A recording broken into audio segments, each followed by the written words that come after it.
pacing, the second of our 4 that trips athletes up is hydration. And the reason why, everyone knows they need to drink, it's the logistics. And we've podcasted on this before. You can bring all of your nutrition in your back pocket, but you cannot bring all of your hydration. Yeah. So this is a hydration strategy. This is what you got to figure out. And me as a coach, I'm a big fan of hydration packs, hydration bladders, because you're carrying it with you. You got that nozzle. It holds 100 ounces, and you can slurp off of that. You don't. It's 2 weeks ago, we talked about one-handed nutrition, two-handed nutrition. With a hydration pack, it's no-handed nutrition. Well, hydration. Yeah. But the other, so I think you got to figure out when you do your races, is this a hydration pack race or is this a bottle race? And if it's a bottle race, you want to look at where you're getting. Most guys can bring 3 bottles. Yeah. 2 on the frame, 1 in the back pocket. So let's call that 60 ounces. Well, that's good for about 90 minutes of gravel racing.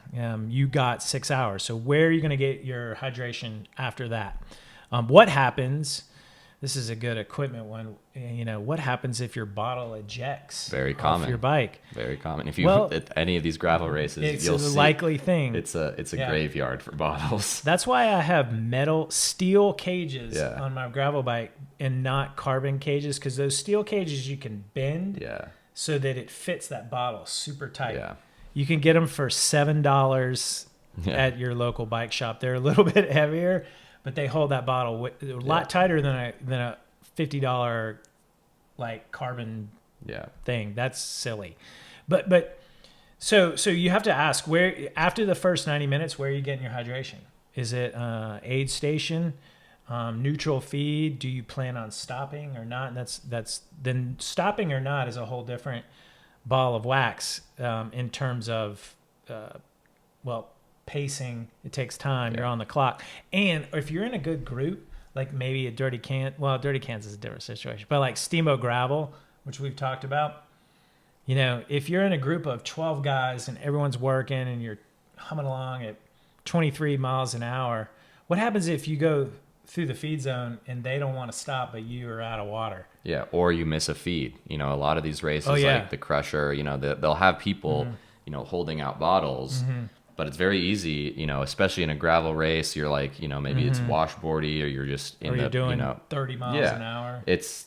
I mean, you see guys in the Tour de France like trying to grab these bottles and they miss the feed, and you're kind of SOL at that point. Yeah. And and then a lot of these races don't even have that. Like they have aid stations, but you have to physically stop to be able to get water. Mm-hmm. And so, again, like coming back to the hydration pack scenario, like it seems a little bit goofy and kind of nerdy, but it's also really effective. It's really practical for these kinds of events. I mean, that's why you see these guys at Kanza and stuff wearing them, because that's all they got. It's all you got. And like, that person is going to be drinking more than you.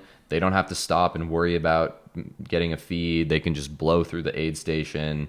You can carry a lot of water. Sure, it's heavy, but like in a lot of these races, A, it's hot, and B, it's pretty flat, and so it's like weight isn't necessarily a huge factor. Mm-hmm.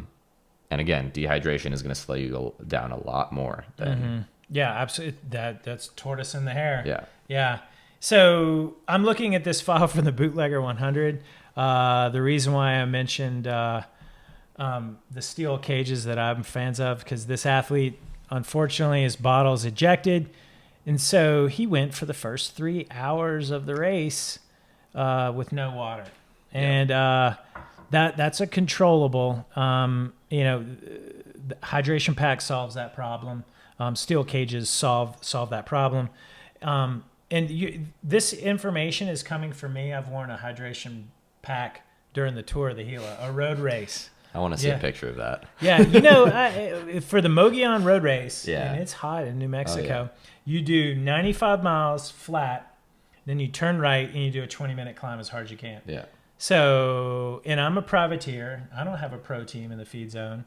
And I did 95 miles flat with a hydration bladder, drank it all, Felt super good.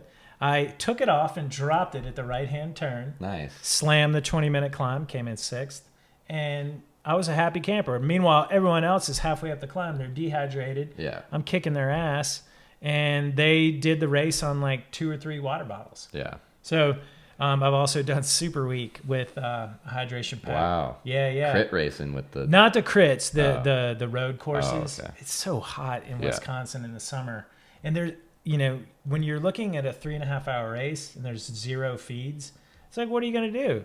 Right. Well, I'm going to be the nerd with a hydration pack. And I think you can bring that mentality to your gravel race. Oh, yeah. I mean, it makes even more sense for a gravel race, of course, because, I mean, you're taking it to the next level. If you're doing Crusher, or, I mean, maybe not Crusher because it's pretty short, but if you're looking at like Steamboat gravel, it's 150 miles. It's probably going to take at least 7 hours, depending on how fast you are. That's the Phil Gaiman fast group. I think it's gonna, for us mere mortals, like 8. Yeah, and so that's a long time to be on the bike, and it's a lot of water bottles if you're staying hydrated. Right, and again, if we're talking, during like fueling during racing and training, every 30 minutes. I mean, you should be, when it's super hot like that, you should be at least having a bottle an hour.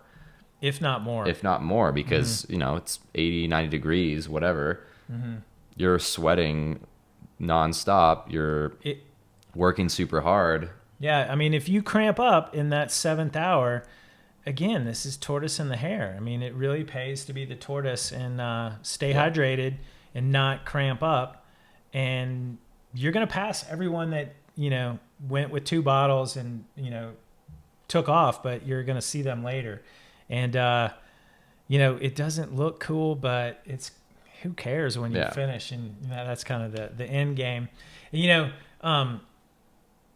one thing that I just thought of, hydration pack is like 100 ounces. Let's call it that. Yeah. That's just like, a large water bottle. That when you do a race that's super long, you even might want to have a spare bladder in the feed zone that you take. You take the bladder out that's empty and put your new bladder in, and then you're going to be super hydrated. But that takes some extra planning. Right. And again, I think I might do that for Steamboat. Yeah.